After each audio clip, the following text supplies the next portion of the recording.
Bonjour, bienvenue à cette nouvelle session de Cyber Stories. Je suis Djali Bouris, responsable du CSIRT Post Cyberforce. Et dans le cadre de cette nouvelle session, ça n'arrive pas qu'aux autres. On va reparcourir avec vous l'incident qu'a connu Victor Buck Services en 2020.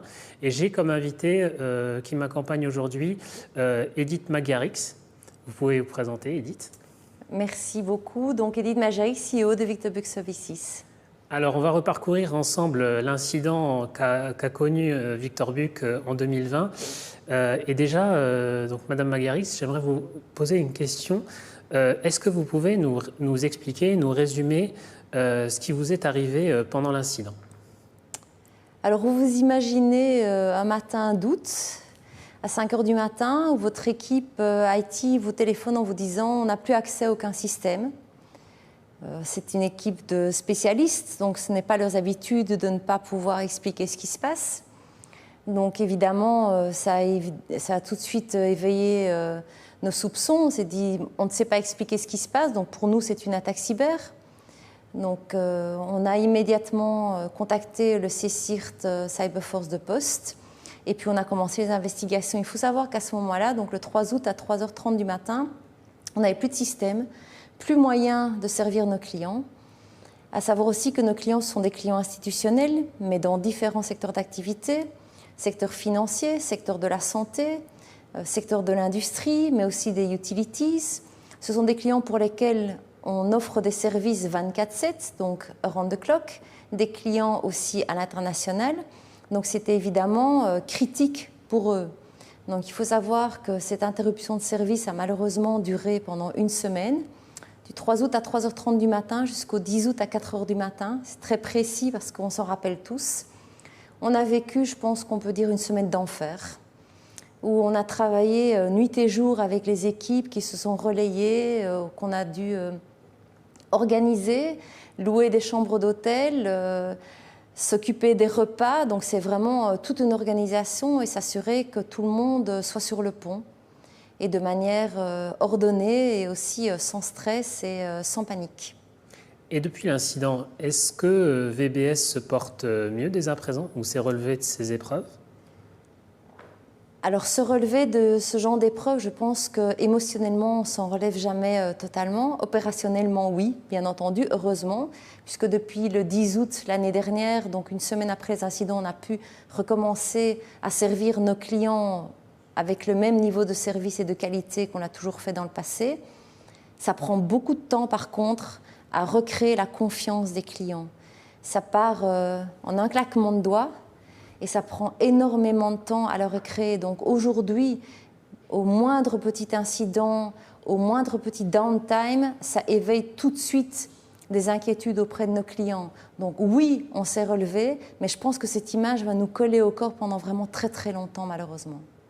Et justement, par rapport à cette confiance vis-à-vis des clients, comment on fait au quotidien pour maintenir cette confiance? Alors d'abord, c'est être présent pour les clients 24/7, quel que soit le moment où ils ont besoin de vous, c'est vraiment primordial. S'assurer de la communication, avoir une communication vraiment transparente, et aussi s'assurer que nous mettions toute une série de mesures additionnelles en place pour que ça n'arrive plus. Alors, on ne partait pas de zéro, on est certifié ISO 27001, on vient de passer la certification ISO 22301 pour laquelle on attend le retour de nos auditeurs, mais c'est aussi du continuous improvement. On a subi beaucoup de due diligence de nos clients, donc avec la période Covid en plus, le challenge que ça ne pouvait pas être sur site, donc faire ce genre de choses à distance, beaucoup de questionnaires, remplir beaucoup d'audits, avoir fait des audits externes aussi, en plus de notre certification ISO 27001. Donc c'est vraiment un travail de longue haleine. Mais la communication est clé. Nous avons pris la décision d'être transparents dans nos communications avec nos clients. Alors vous pouvez vous dire ça a un côté positif et un côté négatif. Le côté négatif, c'est que ça préempte un certain nombre de questions additionnelles. Le côté positif, c'est qu'à partir du moment où on est transparent avec les clients et qu'on ne leur cache rien, je pense que ça réinstaure la confiance également. Est-ce qu'il n'y a pas eu des effets de bord vis-à-vis de cette communication trop transparente? Alors les effets de bord, comme je l'ai dit, c'est que Quand on veut communiquer depuis le départ, alors qu'on n'a pas tous les éléments, parce qu'il faut se dire tout de même que cette investigation a pris plus d'1 semaine pour trouver la root cause, pour trouver les points d'entrée et aussi pour remettre tous les systèmes en place. Donc, au départ, on se doit de communiquer. La problématique, c'est qu'on n'a pas toutes les réponses. Donc, en fait, on se fait supporter par des sociétés externes, comme le CSIRT par exemple, pour justement savoir comment on peut répondre à nos clients. Et dans ce cadre-là, je pense que les 2 entités apprennent énormément, parce que le type de client auquel on doit répondre n'est pas toujours le même par rapport aux incidents auxquels le CSIRT a l'habitude de répondre. Donc, c'est vraiment préempter les clients, préempter leurs questions, connaître leur business, les impacts que ça peut avoir sur leur business aussi, et préparer au mieux les réponses. Mais comme je l'ai dit, le premier jour, on ne sait pas ce qui se passe, on ne sait pas ce qui nous arrive. Donc, c'est communiquer ce qu'on peut et ce qu'on sait, mais ce sont des réponses qui peuvent changer avec le temps. Et donc là, il faut gérer justement le côté de cette transparence, c'est le côté négatif, où les clients peuvent revenir en disant « c'est pas ce que vous nous avez dit le premier jour ». Non, mais le premier jour, on n'avait pas toutes les informations encore. Tout à fait. Donc en fait, toute l'importance, c'est de disposer d'une information claire et précise, issue des investigations que le CSIRT vous a aidé à mener. Et c'est tout l'enjeu justement qui vous permet d'assurer une transparence dans la communication vis-à-vis de vos clients et aussi de savoir comment vous allez avancer pour vous permettre d'aller vers la résolution de cet incident. Et justement, si on parle réellement de l'incident et de ce qui vous a marqué en particulier, est-ce qu'il y aurait un événement qui vous aurait marqué pendant l'incident en particulier, s'il n'y avait qu'une seule chose à retenir? Alors, je préfère prendre le côté positif. Et c'est l'élan de solidarité entre tous les collaborateurs, avec certains clients, avec aussi des prestataires externes, avec le CSIRT, avec notre actionnaire. Et vraiment, on s'est retrouvés tous, comme je l'ai dit, nuit et jour pendant plus de 10 jours ensemble. Et c'était vraiment cet élan où tout le monde était sur le pont, tout le monde s'est senti concerné et tout le monde travaillait à la résolution de cet incident. Fournir une information claire et précise, c'est un des premiers devoirs justement du CSIRT pour pouvoir justement mieux comprendre et mieux connaître l'adversaire qui est face à nous et donc de pouvoir justement faire face à n'importe quel incident. Et si j'ose dire, un proverbe en fait de Warren Buffett qui disait justement un idiot qui a un plan est toujours meilleur et peut battre quelqu'un d'intelligent mais qui n'a pas de plan. Et le rôle justement du CSIRT pendant l'incident, et ce que j'aimerais vous poser comme question, c'est quelle a été sa valeur ajoutée réelle pendant toute la durée de l'accompagnement l'année dernière? Une perspective extérieure, avec des outils que nous n'avions pas, parce que même si on peut se préparer à un tel incident, on n'a pas les mêmes outils, on n'a pas des professionnels de la cybersécurité. S'assurer qu'on documentait aussi tout ce qu'on trouvait, parce que ce n'est pas quelque chose qui est naturel en général dans ce genre d'incident. Dans ce genre d'incident, on va essayer de s'assurer de remettre tout en route.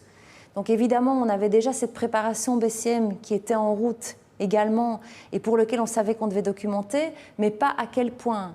C'était aussi le fait pour la remise en route de tous nos systèmes, de s'assurer qu'on ne faisait pas juste un reset, juste repartir de backup, mais s'assurer qu'on regardait à tout ce qu'on remettait en place pour mettre tous les processus de conformité et tous les processus additionnels de sécurité en place pour s'assurer qu'il n'y ait pas une backdoor qui était laissée, qu'il n'y ait pas un cadeau qui était laissé par l'attaquant non plus et qu'on n'aurait pas vu.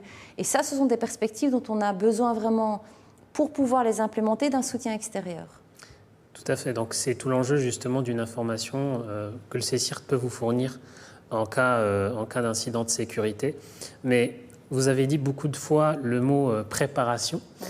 Et j'aimerais savoir, de votre point de vue, est-ce que, a posteriori, quelle importance a la préparation vis-à-vis justement pour mieux faire face à ce genre d'événement?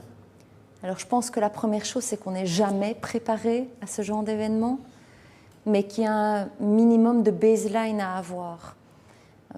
Il faut évidemment avoir un plan de continuité en place. Il faut pouvoir avoir toute une liste de contacts à disposition. Pour rappel, nous n'avions plus de système. Donc on n'avait plus non plus l'opportunité de trouver nos contacts sur nos systèmes, que ce soit des contacts clients, que ce soit des contacts de nos prestataires, que ce soit des contacts de certains fournisseurs, que ce soit les contacts que nous avons auprès des régulateurs, parce que pour rappel, nous sommes supervisés par la CSSF, comme la plupart de nos clients ici à Luxembourg. Donc tous ces contacts, à partir du moment où ils sont sur un système, la digitalisation c'est vraiment très très bien, mais il faut s'assurer de pouvoir aussi avoir une alternative si on perd tous les systèmes. Donc toute cette mise en conformité, cette préparation nous a fait mettre une série de mesures additionnelles en place. Je vous donne un exemple, on n'est peut-être pas papier avec le digital, mais je peux vous dire que depuis l'incident, on a une liste sur des documents qui sont maintenus dans un coffre fermé, dont le mot de passe n'est connu que par 2 personnes dans la société, mais on met à jour régulièrement ces listes de clients et on les garde sous format papier dans un coffre pour se prémunir. God really permit that it does not happen anymore, mais pour nous prémunir d'une telle attaque dans le futur. Parfait.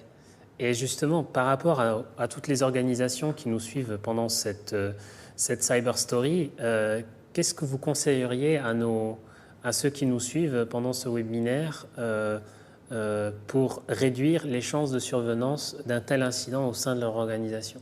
Alors ne pensez pas que ça n'arrive qu'aux autres, ce n'est pas vrai, ça arrive à tout le monde. Quelle que soit la taille de votre organisation et les moyens que vous avez, vous devez être en maîtrise de tous vos processus critiques. C'est vraiment très très important. Avoir de la documentation, donc être prêt à pouvoir remettre en route les processus. Pouvoir s'assurer aussi que vous mettez les moyens en œuvre pour vous protéger, parce que ne rien faire, ça peut coûter beaucoup plus cher que de pouvoir préempter ce genre d'attaque et s'y préparer. Que ce soit pour prendre le support d'une société extérieure pour venir faire une analyse a priori, que ce soit pour le support d'une société qui va vous permettre de mettre en place en tout cas une baseline de protection, c'est vraiment très très important. On vend en fait toujours le CSIRT comme une assistance et on a toujours à comparer justement le CSIRT un peu comme une assurance. C'est l'assurance justement de disposer de personnel qui est prêt en 24/7 pour intervenir en cas d'incident. Et justement, en cas d'incident, la question que j'aimerais vous poser, Edith, c'est pendant l'incident, quelles sont les étapes clés pendant lesquelles le CSIRT a été réellement déterminant, a changé réellement la donne? Alors dès le premier jour, puisque le CSIRT était avec nous depuis 7h30 le matin, et à savoir que l'attaque a commencé à 3h30 le matin, donc c'était vraiment très très rapide. C'était vraiment... le CSIRT était avec le Crisis Management Team dans la même salle pour prendre les décisions, pour challenger nos décisions aussi, parce qu'évidemment, quand on se trouve à devoir jongler avec la communication client, à devoir jongler avec la communication en interne, parce qu'il ne faut pas oublier les collaborateurs, et si on ne communique pas avec eux, ça ne peut pas fonctionner non plus. Les décisions pour quelles sont les priorités, ce qu'on va remettre en place, les process manuels qu'on doit mettre en place aussi, puisqu'on n'avait plus rien d'automatisé et il y a des clients critiques qui avaient besoin d'alternatives vraiment de manière urgente. Donc c'est vraiment dès le premier moment pour pouvoir commencer toutes les investigations, challenger certaines décisions qu'on pouvait prendre, remettre en place les processus et surtout s'assurer qu'on documente étape par étape ce qu'on faisait. Et il s'est avéré que pour les investigations qui ont suivi par des sociétés externes par la suite, évidemment, le fait qu'on ait tout documenté nous a beaucoup aidé. Aussi, s'assurer qu'on n'altérait pas les preuves qu'on collectait. Quand on veut remettre les processus en place de manière très rapide, puisque notre priorité, c'était vraiment continuer à servir nos clients, on peut aussi oublier qu'il ne faut pas altérer les preuves. Et ça, c'est vraiment un automatisme que tout un chacun n'aurait pas. Effectivement, la spoliation des évidences est d'une importance cruciale lorsqu'on a un incident de cette ampleur. Et d'ailleurs, tout l'enjeu, c'est aussi de disposer d'informations pour pouvoir rassurer à la fois la direction, mais également le personnel. Car effectivement, on a du mal à travailler et d'expérience pendant qu'on a un tel incident. Quand on est effectivement collaborateur, ce que je peux assurer en tout cas, c'est que c'est toujours difficile de pouvoir travailler dans des conditions dans lesquelles on ne sait pas. Et tout l'enjeu justement d'avoir des évidences qui ne soient pas spoliées, qui ne soient pas altérées, ça permet effectivement de décrire et de définir un certain nombre de phénomènes et de les décrire et de les expliquer. Et tout l'enjeu, c'est de pouvoir s'assurer que ces éléments en fait, puissent être à la connaissance des organisations. Est-ce que vous partagez un peu ce que je viens de dire? Tout à fait. Et puis, comme il s'est avéré qu'évidemment, après, si vous voulez vraiment aller jusqu'au bout des choses, nous avions décidé de porter plainte. Donc, c'était quelque chose qui était aussi au niveau de la justice. Quand vous portez plainte, quel que soit le crime, il faut que vous apportiez des preuves de ce qui vous est arrivé. Donc, pour pouvoir garder la traçabilité, évidemment, ça nous a aidés parce qu'on n'aurait pas pensé que la police, pour ses investigations, irait autant dans le détail des informations qu'ils nous demandent. Donc, tout ce qui a été gardé nous a évidemment fortement aidés dans cette investigation qui se poursuit toujours d'ailleurs. Très bien. Et justement, si un tel incident, pour les organisations qui se suivent pour cette cyberstory, qu'est-ce que vous conseilleriez à ceux qui nous suivent dans ce webinaire pour mieux se préparer à l'éventualité d'avoir un tel incident? Alors d'abord, de manière générale, c'est avoir un bon business continuity plan. C'est vraiment primordial. Après, vous pouvez le décliner parce que, de nouveau, si je reviens à ce que je vous ai dit précédemment, il y a tous les éléments critiques de votre chaîne de production, que ce soit de production dans l'industrie, que ce soit de production digitale. De toute façon, il y a une chaîne critique d'information, il y a une chaîne critique de production. Donc, il faut la protéger, il faut la maîtriser, il faut la documenter.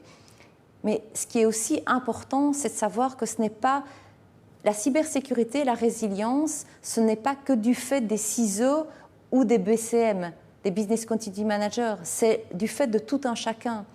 Chaque employé d'une société doit se rendre compte qu'à partir du moment où il entre de manière physique ou logique dans la société qu'il emploie, il est responsable de la sécurité de cette société. Et ce message ne peut être appréhendé que s'il y a des formations sur la sécurité pour tous les employés, pas seulement pour les personnes de la sécurité ou de l'infrastructure ou de l'IT, mais vraiment pour tout un chacun. C'est vraiment une responsabilité collective et pas juste une responsabilité d'un ou deux individus. Et c'est aussi la responsabilité du management. Le management doit appréhender quels sont ses rôles et quelle est l'importance de la sécurité et la résilience pour sa société. On a vu effectivement beaucoup d'interactions justement avec les collaborateurs, avec les clients. Et s'il y a vraiment quelque chose de capital à retenir, c'est qu'un incident en fait, ne survient jamais de lui-même ou quand on parle d'incident de sécurité, quand on parle de cyberattaque, il y a toujours quelqu'un derrière une cyberattaque. Il y a toujours un être humain, un groupe d'êtres humains. Et depuis effectivement que vous avez vécu cet incident, est-ce que vous êtes beaucoup plus sensible à l'actualité d'entreprises à travers le monde qui se font attaquer et je donne deux exemples effectivement de l'actualité qui sont effectivement l'incident qu'il y a eu sur la vulnérabilité SolarWinds ou bien l'attaque récente, le ransomware mondial qu'il y a eu sur le logiciel Kaseya. Alors d'abord, la première chose, c'est que ça n'arrive donc pas qu'aux petites sociétés. Ça arrive aussi à des multinationales qui investissent énormément dans la sécurité, qui se prémunissent de beaucoup d'attaques, qui sont entourées d'experts. Donc oui, j'ai beaucoup plus suivi évidemment l'actualité. Évidemment, on a remarqué aussi que depuis le début du Covid, le nombre d'attaques a explosé. Est-ce que c'est parce qu'il y a plus de personnes qui travaillent en remote et donc le niveau de protection ne sont pas les mêmes? Bon, ce n'était pas notre cas, mais en tout cas, ça peut arriver. C'est peut-être un des carcans aussi de ces attaques. Donc oui, on est beaucoup plus à l'écoute de ce qui se passe, c'est clair. Et une des choses aussi, c'est que ce dont on se rend compte, c'est qu'il y a eu toujours beaucoup d'attaques, même dans le passé. Ce n'est pas une honte de subir une attaque. Et ce qui se passe, je pense, c'est qu'on ne partage pas assez les retours d'expérience. Il faut pouvoir partager parce que ce qui arrive à une société peut arriver à une autre. Il y a plein de choses au niveau européen qui se mettent en route aussi. Il y a des nouvelles directives, il y a la NIS 2 qui va sortir également. Et il faut vraiment regarder à ce que la sécurité soit vraiment dans le carcan de tout un chacun, la compréhension de tout un chacun, se dire que ce n'est pas une honte, qu'il faut partager, qu'il faut vraiment augmenter l'awareness et s'assurer que les personnes se rendent compte que ça peut arriver à tout le monde, qui ne sont pas protégés, que ça peut être des attaques qui viennent de l'extérieur et de l'intérieur, et quels que soient les exercices qu'on puisse faire. En fait, c'est pas on fait un exercice à un moment T et puis on est prêt et on est protégé pour toujours. C'est vraiment du continuous improvement. Il faut continuer à se remettre en question perpétuellement. Très bien. Et justement, dans le cadre des mesures que vous avez mises en place pour vous prémunir, vous avez parlé de l'awareness, notamment, vous avez parlé également de BCM. Est-ce que vous avez, si vous pourriez justement retenir quelques mesures qui vous ont permis justement de surmonter cet incident? Alors, je vais plutôt celles qui vont nous aider à ce que ne nous arrive plus, si vous voulez bien. Oui, bien sûr. On a un modèle de processus où on est en actif-actif. On est sur 2 data centres qui sont éloignés les uns des autres. On a 2 infrastructures séparées. Et donc, la redondance est de facto en place. Par contre, quand on vous attaque et qu'on touche à tous vos systèmes et qu'on sait comment ça se passe et qu'on touche donc à vos 2 systèmes qui sont redondants, il ne vous reste plus rien. Donc, une des premières choses qu'on a mis en place, c'est une 3e patte, si je peux l'appeler comme ça, qui est en fait des backups offline. Donc ce sont des backups qu'on incrémente tous les jours et toutes les semaines, on enlève physiquement les tapes, on les met dans un coffre pour les protéger. Et comme ça, on peut s'assurer que si jamais ça arrivait encore, on a toujours une 3e protection en place. Ça, c'est une des mesures. Une deuxième mesure qu'on a mis en place, c'est un PAM, un Privilege Access Management. On avait évidemment des revues d'accès, c'est obligatoire de toute façon quand on est certifié, mais on a mis un outil additionnel en place qui permet vraiment de monitorer les accès, surtout les accès privilégiés, mais tous les accès à nos systèmes, surtout de production. Alors là, évidemment, il faut toujours faire attention aux règles de protection des données et de la vie privée, donc les règles de la GDPR. Donc c'est toujours une balance entre ce qu'on peut mettre en place pour se protéger, mais les obligations qu'on a aussi pour protéger nos employés, parce que la protection va dans les 2 sens.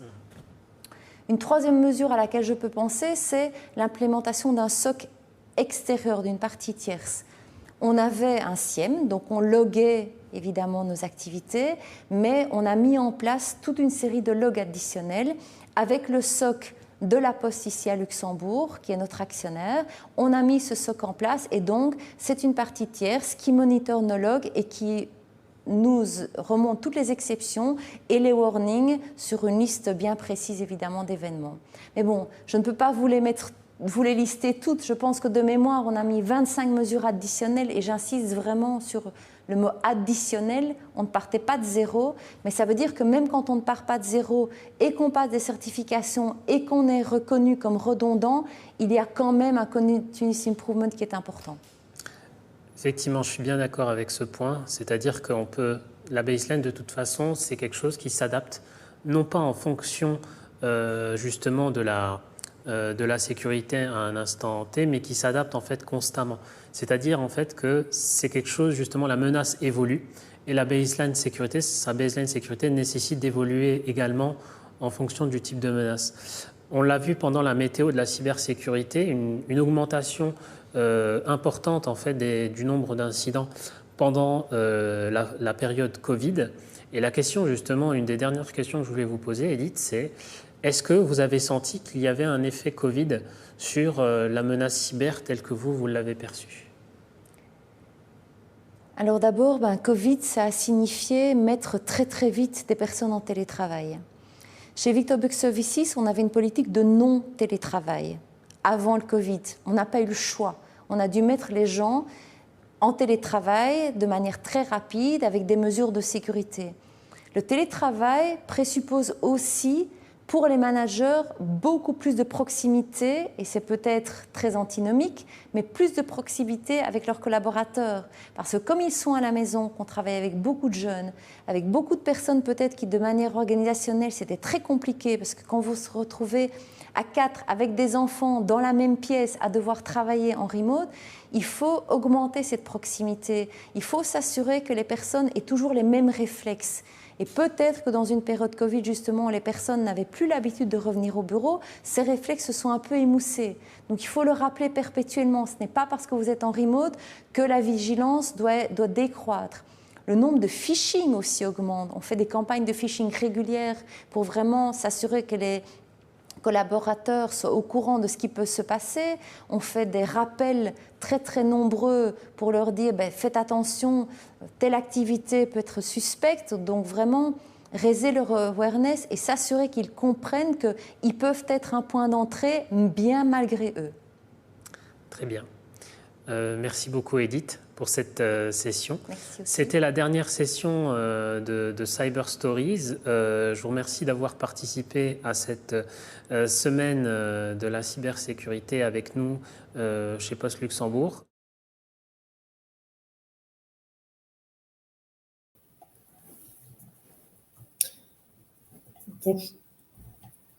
Bonjour à tous. Donc, merci d'avoir suivi cette Cyber Story. Donc, on a commencé, donc on est en direct ici dans les locaux de BRC. Alors, on est prêt en fait à recevoir vos questions. On a déjà reçu une question et c'est une question pour vous, Edith. Donc, je la lis pour vous. Donc, quelle fut la réaction de vos collaborateurs pendant l'incident, Edith? Alors, c'est très émotionnel. C'est beaucoup de stress au départ et donc en fait il faut s'assurer de gérer ce stress.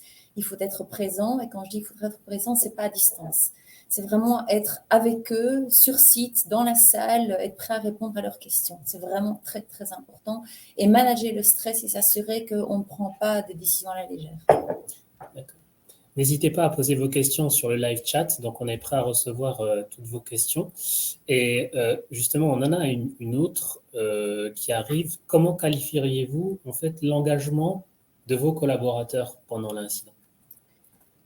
Tout le monde voulait être présent, c'était pas possible parce que d'abord il faut se rappeler que c'était en pleine période Covid aussi et puis il y avait des postes qui n'étaient pas nécessaires à ce moment-là, mais en tout cas on a eu beaucoup de retours et des personnes qui nous contactaient en disant n'hésitez pas si vous avez besoin de nous, s'il vous plaît, appelez-nous et bon, on a été très bien suivis, très supportés et un engagement vraiment de tous les collaborateurs.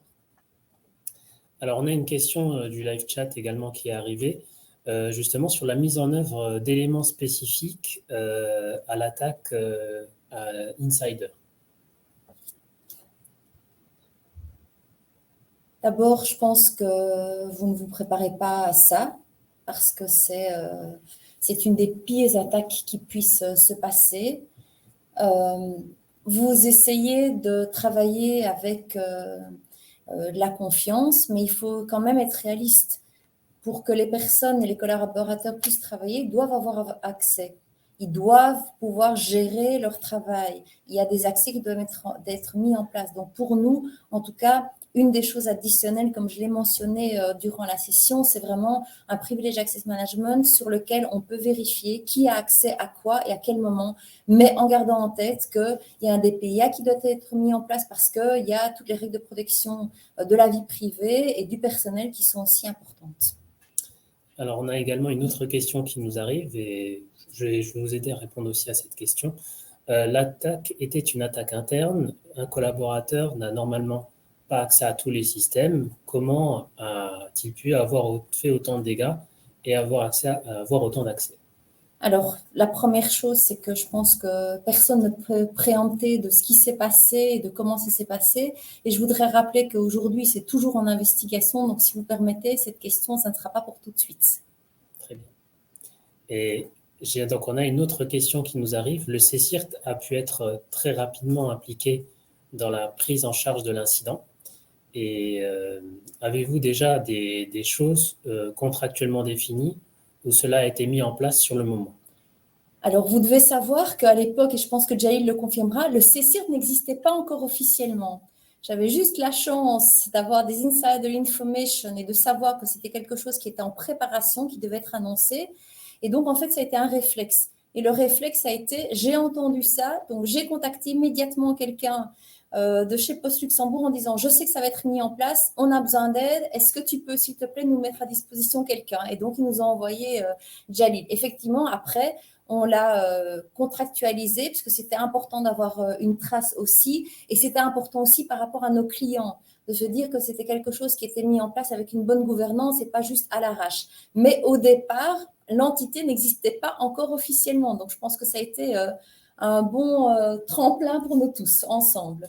Et je dois ajouter également que, effectivement, donc sur la partie contractuelle, pour répondre plus précisément à la question, alors en fait, en général, même, c'est pas exclusif à VBS, on a effectivement des clients qui subissent un incident et qui décident de nous appeler tout de suite. Le problème, c'est que la plupart de ces clients ont effectivement des contraintes vis-à-vis de leurs clients, ce qui est plus important, mais également des contraintes régulatoires, notamment avec la CSSF et autres.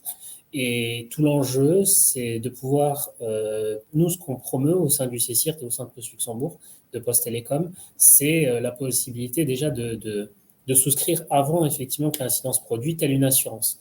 Parce que tout le temps qu'on perd à justement la formalisation de tous ces contrats, de connaître l'entreprise et également d'avoir une connaissance des systèmes d'information du client prend énormément de temps.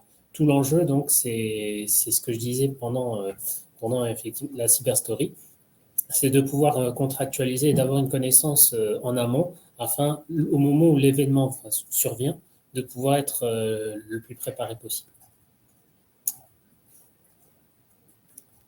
Alors, on a une autre question. Un PAM a été mis en place. Comment les process et la confiance ont-ils évolué par rapport aux personnes disposant de comptes à haut niveau de privilèges? Alors, comme je l'ai dit, c'est important d'embarquer tous les collaborateurs, donc on leur a expliqué pourquoi on le mettait en place. Il ne faut pas se leurrer non plus. L'ajout de telles mesures de sécurité, ça a un impact non négligeable sur les collaborateurs, ça a un impact non négligeable sur la manière de travailler, les temps de réponse pour pouvoir permettre certains accès, mais aussi l'overhead que ça peut engendrer. Et la mise en place d'un PAM, ce n'est pas juste une ou 2 heures par semaine. Il faut le maintenir par la suite et donc c'est un overhead. Mais si on explique le pourquoi de la mise en place de ce genre de système, il faut embarquer les collaborateurs avec nous. Alors au départ, il y a de la réticence parce que je pense que l'humain en général est réticent au changement, mais après, ils appréhendent tout à fait la raison de ces mises en place. Alors, on a une autre question qui nous arrive également. De prime abord, en fait, quelles furent vos premières pensées vis-à-vis des auteurs potentiels à l'origine de l'incident et à comprendre vraiment au tout début lorsque ça s'est passé le matin du 3 août 2000? Alors, je vais faire un commentaire qui n'engage que moi, Edith Magéry, ce n'est pas VBS en tant que tel. Sincèrement, et c'est la pensée que j'ai quand je vois aussi des cyberattaques contre des institutions de la santé, etc., je trouve ça juste épouvantable. Je trouve ça monstrueux parce que les personnes ne jaugent pas l'impact que ça peut avoir. Dans notre cas, c'était potentiellement mettre 200 familles sans travail, les mettre à la porte et à la rue. Et pour moi, en tant que réaction humaine, je pense que si j'avais pu choper le ou les auteurs, j'aurais fait passer un mauvais quart d'heure. Malheureusement, on n'a pas le droit de faire justice soi-même. Alors, on a également une autre question donc dans le chat. Une cyberattaque laisse naturellement des traces émotionnelles importantes sur ceux qui la subissent. Cet impact émotionnel est plus important lors d'une attaque perpétrée par un collègue. Avez-vous ressenti ces effets dans les équipes? Et si oui, comment les avez-vous adressés? Alors, avec de la communication, avec réassurer les personnes, il faut vous dire que ça prend du temps. Les investigations sont toujours en cours, donc on ne peut pas mettre un ou des noms sur les attaquants. Alors, ça va peut-être vous faire rire, mais nous, on l'a appelé Voldemort en interne. Voilà, c'est notre nom pour notre attaquant. Oui, ça laisse des traces émotionnelles, pas que pour nos collaborateurs, mais pour nous aussi, parce qu'on essaie de comprendre. Et à un moment donné, on se dit, on ne va plus essayer de comprendre, parce que pour nous, ce n'est pas rationnel. Et si on veut continuer à avancer, on doit arrêter de se poser la question du pourquoi, mais plutôt se focaliser sur le comment, et le comment, ça n'arrive plus. Et puis se dire que, non, on ne peut pas mettre juste des tags sur les personnes. Il faut continuer à pouvoir se faire confiance parce que sinon on n'avance pas. Mais oui, émotionnellement, ça a vraiment un impact. On a une autre question qui est là. Aviez-vous eu connaissance de la fonction CSIRT ou même une vague connaissance avant l'incident? Alors, comme je l'ai dit, oui, j'en avais entendu parler. Je me suis évidemment beaucoup plus intéressée à la cybersécurité après notre incident, même si on s'y intéressait déjà avant. La fonction CSIRT, vraiment à ce moment-là, comme j'ai dit, heureusement, on avait entendu parler puisque ça nous a permis d'avoir le bon réflexe tout de suite et d'appeler tout de suite et avoir quelqu'un qui nous a accompagnés dès le départ. Très bien. Alors, on n'a plus de questions. Ah si, on en a une dernière. Donc, à combien estimez-vous l'augmentation financière des investissements dans la sécurité par rapport à ce qu'il était dans le budget informatique avant l'incident? Alors, je peux vous dire que déjà, il y a l'incident response, il y a la mise en place des mesures additionnelles, il y a l'overhead. Donc, vous avez une partie purement budgétaire et financière puisque c'est des ajouts comme le PAM, comme l'outsourcing du SOC et d'autres mesures et d'autres systèmes additionnels, la mise en place du backup offline, la revue de tous nos process, l'engagement de sociétés externes. Donc, pour rappel, on a engagé aussi des auditeurs externes pour faire une revue complète de tous nos systèmes avant de les remettre en route et de recommencer les services à nos clients pour nous assurer qu'il n'y avait pas de backdoor. Donc, je n'ai pas un montant en tête, mais ça s'élève à plusieurs centaines de milliers d'euros, ça c'est certain. Et comme je l'ai mentionné aussi, c'est pas juste un one-off, il faut continuer. C'est très bien d'avoir mis un PAM en place, mais si on ne regarde pas régulièrement à des choses nouvelles et des processus additionnels à mettre en place, l'awareness, ça prend du temps aussi. Donc, c'est vraiment quelque chose à regarder à long terme. C'est pas juste un one-off. C'est vraiment, vraiment très important. Et puis, comme j'ai dit, on vient de passer la certification ISO 22301, qui est la readiness au BCM. Ça aussi, ça a un certain coût, un investissement interne en temps, en ressources, et puis les certifications, il faut les maintenir puisque c'est quelque chose qui est revu chaque année. Donc, il ne faut pas négliger ça. C'est pour ça que j'ai mentionné aussi durant notre session que même les sociétés plus petites, plus modestes, et je vous rappelle qu'on n'est pas un groupe international, même si on fait partie du groupe Post, on est moins de 200 personnes au sein de Victobuck Services, il faut vraiment se focaliser d'abord sur la chaîne d'éléments critiques. Et après, regardez si vous pouvez l'étendre. Mais en tout cas, si je peux dire à tout le monde, de grâce, regardez à vos éléments critiques et protégez-vous. Cet incident sert d'exemple, donc on a une nouvelle question. Cet incident sert d'exemple. Est-il prévu, intra-groupe Post, de mettre en place une campagne de sensibilisation et de définir une baseline sécurité cross-entité? Alors, faudrait peut-être me préciser, je vais essayer de répondre à la question, mais sur effectivement ce qui se passe au sein du groupe. En tout cas, je peux parler au moins donc, sur ce qui se passe au sein de Post Luxembourg. Alors, ce qu'on fait, on fait en fait tous les trimestres, on publie une météo qui s'appelle la météo de la cybersécurité, dans laquelle on apprend de ce qui se passe sur les incidents et en fait, on apprend également de ce qui se produit sur la menace. Cette menace, en fait, cet état de la menace est transmise donc au sein de nos collègues Information Security Officer pour permettre à nos collègues de pouvoir mettre en place les mesures nécessaires, donc aux Information Security Officer, de pouvoir de prendre les mesures nécessaires afin d'augmenter le niveau de la sécurité et de rehausser la baseline en fonction de la menace. Je leur rends hommage effectivement pendant ce webinaire parce que c'est un travail qu'ils font, qui n'est pas facile et d'une certaine manière, c'est l'enjeu clé, et je pense, vous pouvez en dire quelques mots, Edith, l'enjeu clé, c'est tout de même en fait de tirer des leçons, mais que ces leçons ne laissent pas l'être morte au bout de juste après l'incident, mais qu'elles soient suivies d'effets concrets, d'actions concrètes. Comment, chez VBS, ça s'est passé pour vous, Edith? Alors, plusieurs choses. D'abord, si je peux répondre vraiment à cette première question, en tant que Victobuck Services faisant partie du groupe, il y a d'autres entités qui nous ont demandé déjà de partager un retour d'expérience. On l'a fait en interne, mais aussi en dehors du groupe. Il y a des clients qui nous ont demandé de faire un retour d'expérience. Il y a même des entités qui ne sont pas des clients, puisqu'on on a partagé.